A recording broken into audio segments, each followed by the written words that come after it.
हैं क्षेत्रीय विधायक जिनका गैर जिम्मेदाराना बयान ही इसे कहा जाएगा कि वे बधाई की बात कह रहे हैं कि जो शासन प्रशासन ने काम किया है बचाने के लिए, लेकिन वो वजहों के सवालों से बच रहे हैं। जब हमारे संवाददाता ने विधायक साहब से सवाल पूछा कि आखिरकार यहाँ पे हमेशा से जाम लगता रहा है, तो इस तरफ ध्यान क्यों नहीं दिया गया, जिस पर विधायक गोलमोल जवाब देते नजर आ रहे हैं।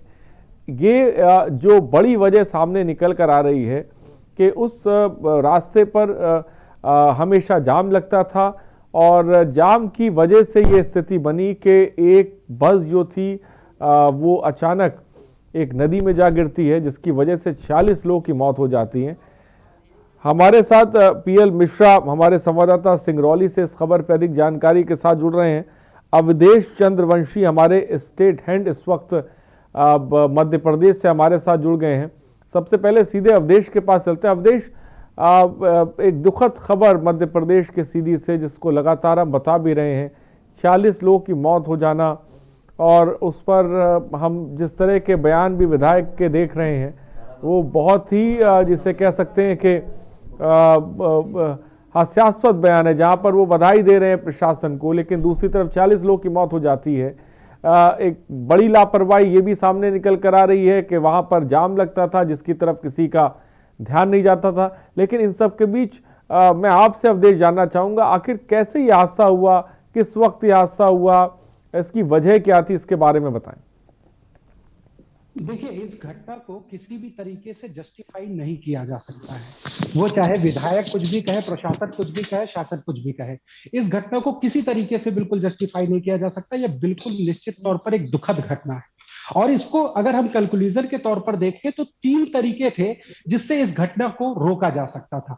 पहला कारण यह है कि रोड डायवर्सन ना होता। रोड डायवर्सन क्यों हुआ? क्योंकि उस रोड पर लगातार जाम लगता था।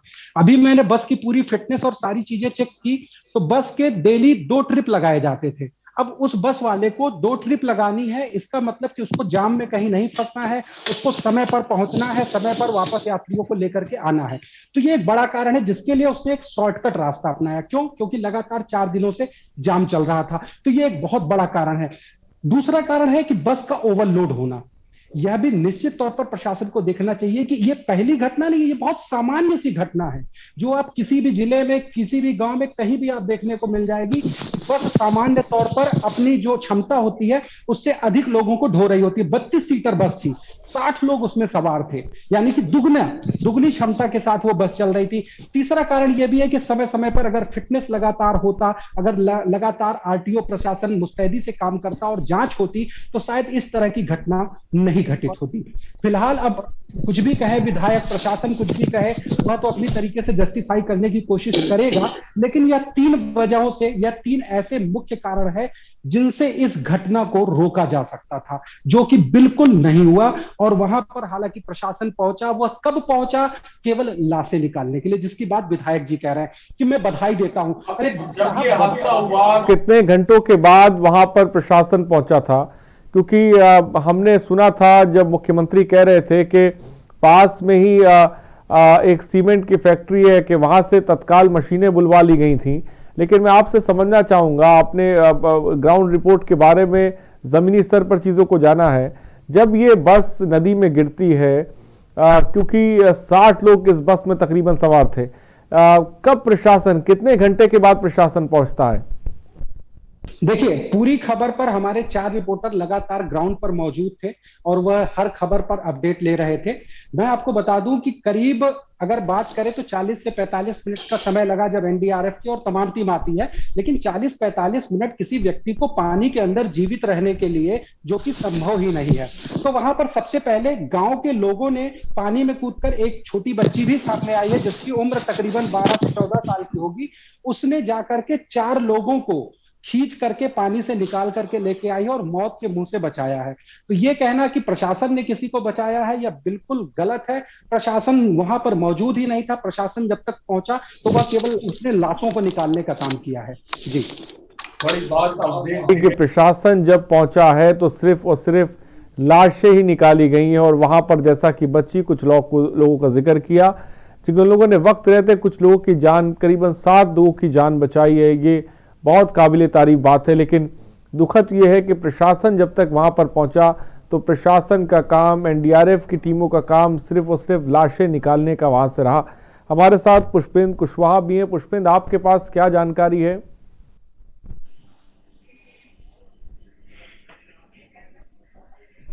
पुष्पेंद्र, क्या मेरी आवाज आप तक पहुंच रही है?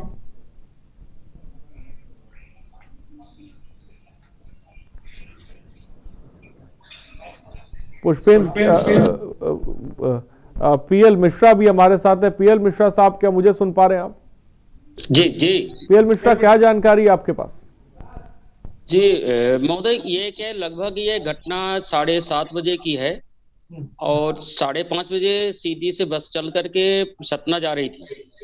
तो रास्ते को डाइवर्ट करते हुए, क्योंकि सुइया घाटी इतना बड़ा घाटी है जिसमें कम से कम 40 से 50 मुड़ाने हैं और बसें वहाँ पे परसों मैं वहाँ पे अवलोकन, हमारे कुछ लोग गए थे, उन्होंने वीडियो दिया था। वीडियो के माध्यम से कम से कम 4000 ट्रकें वो से जाम में फंसे हुए थे और उसके कारण वो अलग से एक रास्ता अपना अख्तियार करके, जो वो बहुत ही खतरनाक रास्ता था और वो नहर के पटरी में जो रोड बनी थी उस रोड से जा रही थी और लगातार उसमें सिर्फ अभी तक ये कहने का मतलब है कि प्रशासन सिर्फ घटनास्थल पे उस समय पहुंचा जब तक कि लोगों की मृत्यु हो चुकी थी और स्थानीय ग्राम के लोगों ने 7 लोगों को बचा लिया था।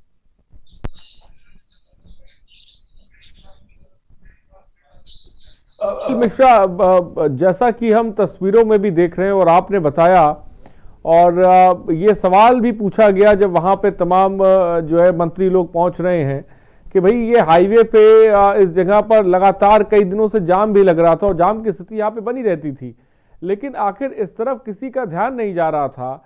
और ये सवाल जब किया जा रहा है तो सवाल से लोग बचते नजर आ रहे हैं। जी जी, वो लगातार वो सवाल से बचते नजर आ रहे हैं। ये कि यहाँ की वीडियो भी उनको बताया गया कि लगातार 4 दिनों से आपका जाम की स्थिति है। यदि चाहते तो रीवा पुलिस और रामपुर नैकिन थाने के पुलिस द्वारा दोनों तरफ से अपने जो वाहन थे उनको निकाल करके और जाम खुलवाया जा सकता है। इतनी बड़ी दुर्घटना नहीं हो सकती थी। जो अपने विंध्य क्षेत्र के जो आज बसंत पंचमी का त्योहार था उसमें इतनी जाने गई और ज्यादातर मासूम बच्चियां थी जो एएनएम की जो परीक्षाएं देने सतना जा रही थी।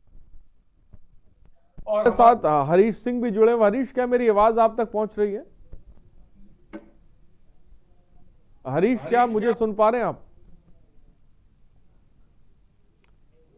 पुष्पेंद्र कुशवाहा, क्या मेरी आवाज आप तक पहुंच रही है?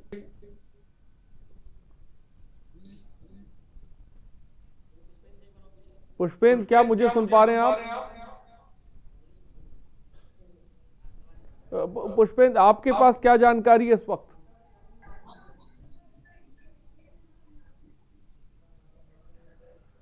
पुष्पेंद्र, क्या मेरी आवाज अगर आप तक पहुंच रही है, इस दुखद घटना को लेकर, दर्दनाक हादसे को लेकर क्या जानकारी है?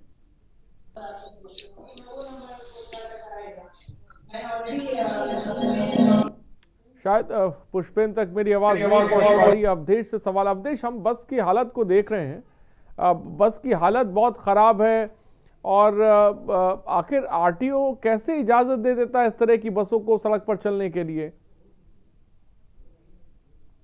करूं, यही एक सबसे बड़ा आश्चर्यजनक विषय है, क्योंकि हम फिटनेस की बात करें, पीयूसी की बात करें, तो किसी भी चीजों की जांच जो है जा करके या बस को चेक करके नहीं होती है। सारी चीजें केवल फाइलों में होती हैं।